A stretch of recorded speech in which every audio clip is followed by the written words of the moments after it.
നടിയെ ആക്രമിച്ച കേസിൽ ഗൂഢാലോചനയുണ്ടെന്ന ചർച്ചയ്ക്ക് വഴിവെച്ചത് മഞ്ജു വാര്യരുടെ ആദ്യ പ്രതികരണമാണ്. ഗൂഢാലോചന നടന്നെങ്കിൽ അതിനു പിന്നിൽ പ്രവർത്തിച്ചവരെ നിയമത്തിനു മുന്നിൽ കൊണ്ടുവരണം. അതിന് പൂർണ്ണ പിന്തുണ നൽകുമെന്നും നടി തുറന്നടിച്ചു.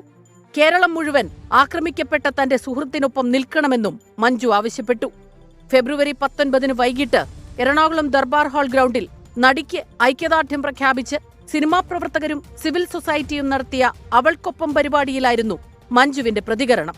അന്വേഷണത്തിന്റെ ഗതി മാറിയത് അവിടെ നിന്നാണ്. ഇതിന് പിന്നിൽ നടന്നിരിക്കുന്നത് ഒരു ക്രിമിനൽ ഗൂഢാലോചനയാണ്. ഈ ഒരു ഗൂഢാലോചനയ്ക്ക് പിന്നിൽ പ്രവർത്തിച്ചവരെ നിയമത്തിന് മുന്നിൽ കൊണ്ടുവരാൻ ഉള്ള പ്രവർത്തനങ്ങൾക്കെല്ലാം അങ്ങേയറ്റം പൂർണ്ണമായ പിന്തുണ നൽകുക എന്നതാണ് നമുക്കിവിടെ ചെയ്യാൻ സാധിക്കുക.